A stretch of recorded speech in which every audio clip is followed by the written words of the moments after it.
भारतानं अखेर इतिहास घडवलाय। अनेक संकटांवर मात करत भारतीय अर्थव्यवस्थेनं जगातील चौथ्या क्रमांकावर झेंडा फडकवलाय। अमेरिकेने भारताची आर्थिक कोंडी करण्याचा प्रयत्न केला तरीही भारतीय अर्थव्यवस्थेने राष्ट्राध्यक्ष डोनाल्ड ट्रम्प यांचे डोळे आता पांढरे केलेले आहेत। बघा, जपानला मागे टाकलेलं आहे आणि भारतानं चौथ्या क्रमांकावरती झेप घेतलेली आहे। आता जगातील तिसऱ्या सर्वात मोठ्या अर्थव्यवस्थेकडे भारताची आगेकूच सुरू झाली आहे। विशेष म्हणजे तिसरा टप्पा भारताच्या दृष्टिक्षेपामध्ये आलेला आहे। त्यामुळे आता भारत चौथी सर्वात मोठी अर्थव्यवस्था आहे। या संदर्भात अधिकची माहिती देत आहेत मुख्य संपादक निलेश खरे सर, आपण बघतोय भारत आता जगातली चौथी सर्वात मोठी अर्थव्यवस्था बनलेली आहे। सविस्तर या संदर्भात काय माहिती द्या? नीति आयोगाचे अध्यक्ष सुब्रमण्यम यांनी आपण जगातली चौथी अर्थव्यवस्था झालोय अशा स्वरूपाची माहिती जी आहे ती पत्रकारांसमोर दिलेली आहे। काल सायंकाळी या संदर्भातलं सुतोवाच करण्यात आलं।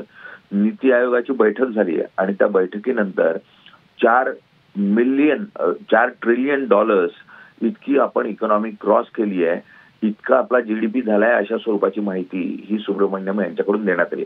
आणि यासाठी आपण चौथ्या क्रमांकावर असलेल्या जपानला मागे टाकत हा चौथा क्रमांक मिळवलेला आहे। आता आपल्या पुढे जर्मनी, चायना आणि अमेरिका हे 3 देश आहेत।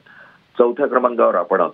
मात्र ही आनंदाची बातमी म्हणून आपण समोर येत असताना आपण एक बाब लक्षात घेणं गरजेचं आहे की भारताची लोकसंख्या ही इतक्या मोठ्या प्रमाणावर आहे की जर 4 ट्रिलियन डॉलर इकॉनॉमी झाली तरी पर कॅपिटा इन्कम हा अत्यंत महत्वाचा आहे। पर माणशी उत्पन्न हे अत्यंत महत्वपूर्ण आहे।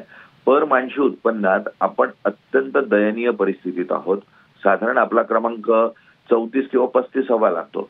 अशा परिस्थितीमध्ये जरी आपण चौथ्या क्रमांकाची अर्थव्यवस्था आत्ता झालेलो असलो तरी आर्थिक पातळीवर, व्यक्ती पातळीवर आपण सुधारणा करू शकलोय असं चित्र दिसत नाही।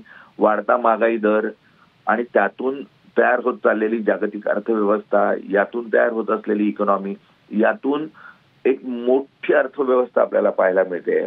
मात्र प्रत्येक व्यक्तीच्या आयुष्यामध्ये पैसा आला का, प्रत्येक व्यक्तीच्या खिशात पैसा आला का, तर त्याला उत्तर नाहीये। आणि त्यामुळे देश म्हणून निश्चितपणे आपण जगातली चौथी अर्थव्यवस्था झालोय।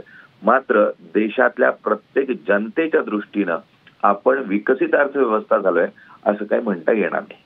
निश्चितच सर, धन्यवाद तुम्ही दिलेल्या सर्व सविस्तर अपडेटसाठी। तर आपण बघतोय, आपण जरी जगभरात चौथी सर्वात मोठी अर्थव्यवस्था झालेलो असलो तरी देखील देशाच्या दृष्टिकोनातून आपल्याला आणखी काही महत्त्वाची पावलं उचलणं गरजेचं आहे, हेच आपण सध्या बघतोय। मात्र आता आगामी काळामध्ये जर्मनीला सुद्धा भारत मागे टाकणार का हे बघणं महत्त्वाचं असेल।